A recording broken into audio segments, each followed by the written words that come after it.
Davanya Hinsey. I am a wife, a mother of 3, and an entrepreneur. I, just like many of you watching, am your regular old home cook who just cooks really out of necessity to feed the family. So, with that being said, my approach to cooking is quick, simple, and easy. So the first thing that we're making today is a steak with a mango and avocado chimichurri. Why did I choose this? Like I said earlier, it's simple and easy. I will be honest with you, steak intimidated me when I first started cooking just because you go to restaurants and it's hard to find a good steak. However, there are ways to make steak really good. One of the ways is if you mess your steak up a little bit, make something to go over it and it masks any inconsistencies that your steak may have. So, to get started, you want to make sure that your cast iron skillet, if you have one, a non-stick skillet will do just fine. But a cast iron one will give your steak some really good flavor. So you want to make sure your pan is nice and hot, and I'm going to add some oil. And you want to be generous with your oil too. And I'm also going to add butter because butter makes everything better. And it's Independence, it's a holiday. Who's watching their figure? No one. So we're just gonna be generous with butter. So while the butter is melting, I'm also going to put in here some sprigs of thyme and rosemary just to give the oil and the butter a nice flavor for the steak. So for our steak, simple and easy, good old salt and pepper. All right, so I'm just gonna be generous with salt. And I like to kind of pat it into the meat to make sure all of our steak is getting a generous amount of seasoning. And like I said, if you don't use enough seasoning, the chimichurri sauce that's going over the steak will give a lot of flavor. So we have salt, and I'm gonna put some pepper.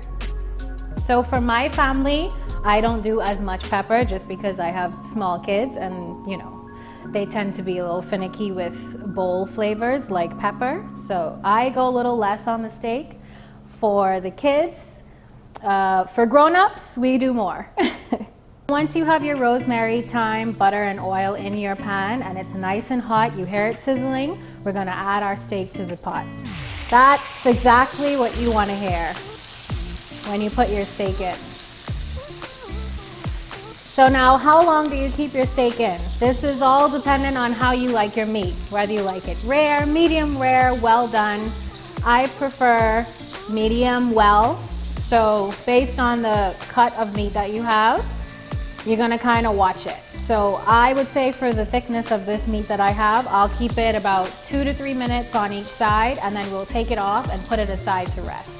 Showman E-Bistro, the restaurant where the sophisticated and savvy foodie can indulge in multicultural inspired dishes with a fusion of flavors, giving you taste experiences that are new and satisfying. It's the ultimate Showman experience. The hottest and trendiest spot in town with ultra chic and sexy vibes. Showman E-Bistro, the restaurant, 85 Mackey Street, open Monday through Sunday, 11 a.m. to 9 p.m., offering free delivery. Call 603-SHOW or order online at showmanebistro.com.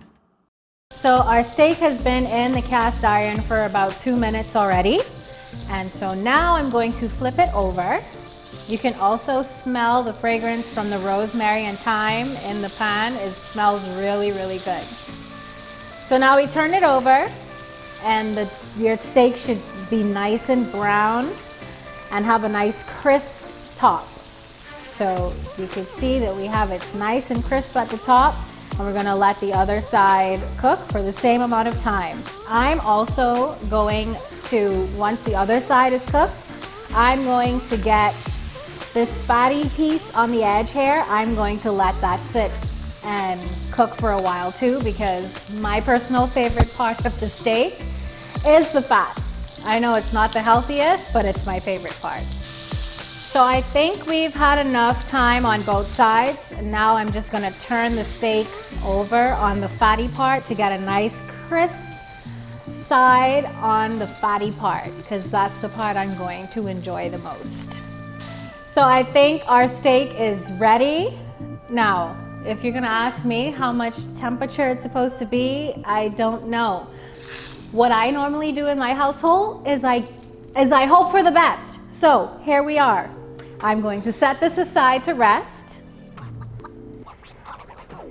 Our next dish, or side dish, I should say, is Parmesan, garlic, butter, corn. My boys love corn on the cob, and the theme of the day is simple, easy, and quick. So, I know the favorite thing to do is to grill. However, I don't have a grill, so we make it happen with what we have. So we're gonna take our corn, really super simple. Good old salt and pepper. And we have it in a piece of foil. I melted some butter in the microwave and added some garlic to it, garlic paste to it.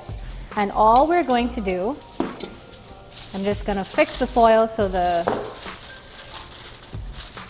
our butter and garlic doesn't fall out. We're just gonna drizzle this over the top and be very generous because we're not watching calories today. That's it. We're gonna close this up, put it in the oven at 350 for about 30 to 40 minutes. And then once we take it out, we're gonna put it under the broiler for about 2 minutes so it gets that nice char that you'd get if you were putting it on the grill. And done. So you can do this corn first, and while you're making everything else, by the time as you're done with everything else, your corn will be done and you'll be ready to eat. Showman Bistro is committed to ensuring your money goes a long way, and we're so proud to announce our Showman Meal Kit. Our meal kits contain the produce and meat you need to prepare up to 7 dinners for families as large as 5. With corporate partners like Hands for Hunger, we are positive we can reach even more families in need. We also believe in local sustainability, with local farmers providing 100% of our produce. Please visit our Instagram and Facebook pages and our website, showmanibistro.com, for more information. So the last thing we're gonna add to this dish, again, keeping with the theme of quick, simple, and easy, is some good old fried plantain, a signature staple side dish in the Bahamas that you really can't go wrong with. You cut it up and you fry it. Just make sure your plantain is nice and soft and ripe and black. All right, so you have your stove, your pan on the stove top. Make sure your oil is nice and hot. And be generous with the oil again. You want your plantain to be submerged in the oil so that it fries up really nicely.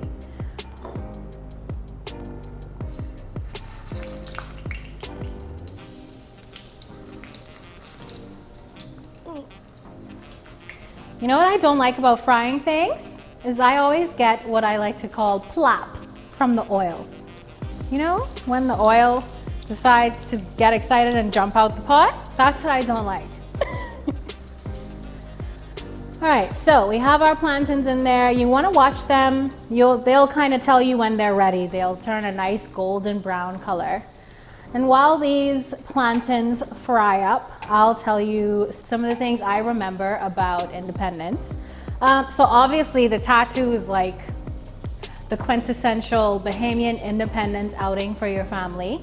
And I danced from I was 2 years old. So I used to dance in the tattoo. I was one of those little girls that dance around on the big fields. And for those of you that don't know what the tattoo is, it's basically a display of our police and military force of the Bahamas. So they do a parade of all the police cars, the police officers, the Royal Bahamas Defense Force.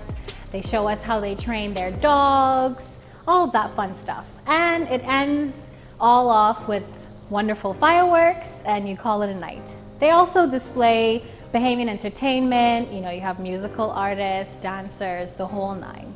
And you know, that was one of my biggest memories from Bahamian independence.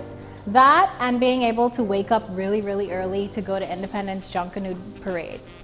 So you want to make sure that your plantains are a nice golden brown, and once you get that color, you're going to put them on a paper towel just to get that oil dried off of the plantain.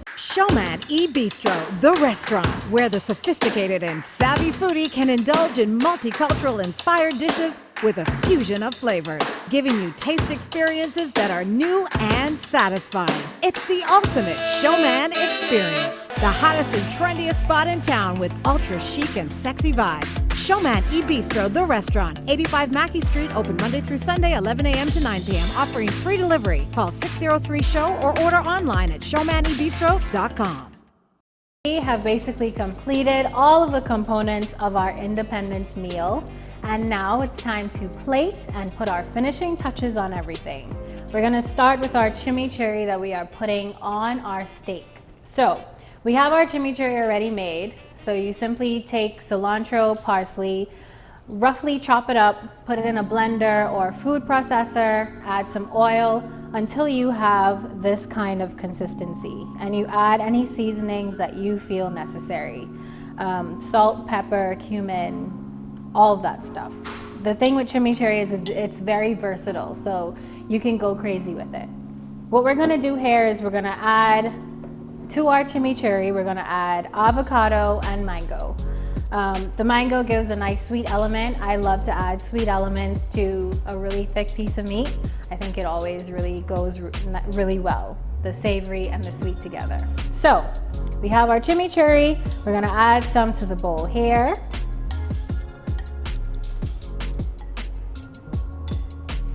And we have some avocado, diced avocado. And the size of the avocado, you can dice them small like how we have here, or you can use thicker pieces. It's all based on your preference. We're just gonna mix them together. And then we have mango. I love the sweet element, so I tend to add a little bit more mango than avocado. There we go. Mix that all together. The chimichurri you can also make ahead of time. So you can make this the day before, put it in the fridge, and then it'll be ready for your steaks once you have them cut and ready to go.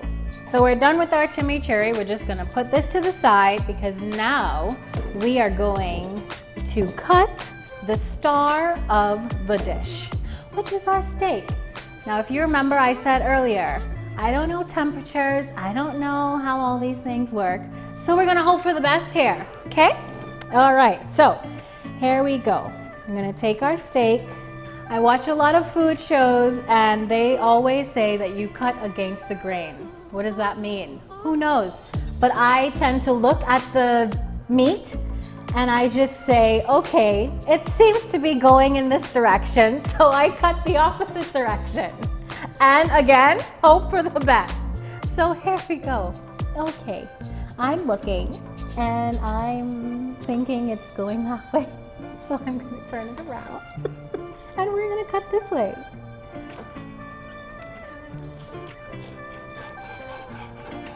So far, so good, guys. It's not bleeding, so we're doing good. So I'm just cutting these into strips because it's easier to serve. And when I put the chimichurri sauce over the top, everyone will have a piece of meat and some of the chimichurri. And now we're gonna add our chimichurri right over the top. And just to show you, obviously your steak and how you like it cooked is totally up to preference, but this is like a medium medium rare cut of steak, which is how I like it. All right, and you have that juicy fat on the side, my favorite part. All right, so now we're taking that yummy chimichurri and we're just gonna dress the top of the steak. And again, we're not skimping. We're being generous because this is full of flavor that we want to experience with our steak when we eat it. And there you have it, your steak with avocado and mango chimichurri. Now we've completed all of our meals, all of our dishes, and we've moved outside to to enjoy the beautiful view of the historic Nassau Harbor. So just to recap what we've made today, we have our steak with our mango and avocado chimichurri, we have our roasted corn, and we have our fried plantain. Quick, easy, simple. We don't want to be in the kitchen all day. We want to go out and enjoy our independence. Whether you're spending your independence holiday out on the beach with your family or on a balcony enjoying beautiful harbor views, from my family to yours, happy independence.